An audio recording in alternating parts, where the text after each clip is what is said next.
আসসালামু আলাইকুম। যারা জুনিয়র বৃত্তি পরীক্ষায় এবার মেধাবৃত্তি বা সাধারণ বৃত্তি পেয়েছো তাদের কত টাকা দেওয়া হবে, মাসে কত টাকা এবং বছরে মোট কত টাকা পাবে এ বিষয়ে আজকের ভিডিওতে আমরা আলোচনা করব। তার ভিডিওটি সম্পূর্ণ দেখো। গতকাল বুধবার 25শে ফেব্রুয়ারি জুনিয়র বৃত্তি পরীক্ষার ফলাফল প্রকাশ করা হয়েছে। শিক্ষামন্ত্রী এহসানুল হক মিলন আনুষ্ঠানিকভাবে এই ফলাফল ঘোষণা করেন।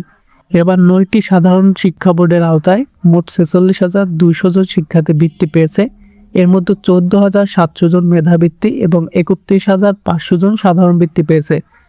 মোট অংশগ্রহণকারী ছিল 3,15,160 জন শিক্ষার্থী।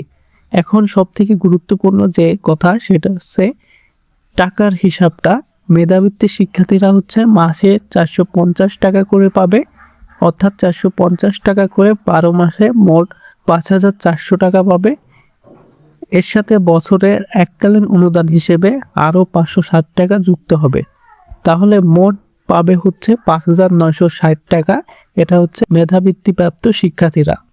এবার সাধারণ বৃত্তি প্রাপ্তি শিক্ষার্থীরা 300 টাকা করে পাবে, 12 মাসে মোট 3,600 টাকা এবং এর সাথে বছরের এককালীন অনুদান হিসেবে 350 টাকা দেওয়া হবে।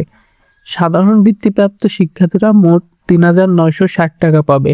এখানে দেখা যাচ্ছে যারা মেধাবৃত্তি পেয়েছে তারা সাধারণ বৃত্তি পাওয়া শিক্ষার্থীদের তুলনায় 2,010 টাকা বেশি পাচ্ছে। উপজেলা ও বোর্ড ভিত্তিক কোটা অনুযায়ী এই বৃত্তিগুলো বন্টন করা হয়েছে এবং নীতিমালা অনুসারে শিক্ষার্থীদের নির্বাচন করা হয়েছে। যারা বৃত্তি পেয়েছো সবাইকে অভিনন্দন। কমেন্টে জানাও তুমি কোন ক্যাটাগরিতে বৃত্তি পেয়েছো, মেধা নাকি সাধারণ। তাহলে শিক্ষার্থীরা তোমরা আশা করি প্রশ্নের উত্তরটা পেয়েছো। যারা মেধাবৃত্তি পেয়েছো তারা 5,960 টাকা পাবে মোট বছরে, আর যারা সাধারণ বৃত্তি পেয়েছো তারা বছরে মোট 3,950 টাকা পাবে। তো আজকের ভিডিওটি এখানেই শেষ করছি। ভিডিওটি ভালো লাগলে লাইক দাও, শেয়ার করো এবং চ্যানেলটি সাবস্ক্রাইব করে রাখো।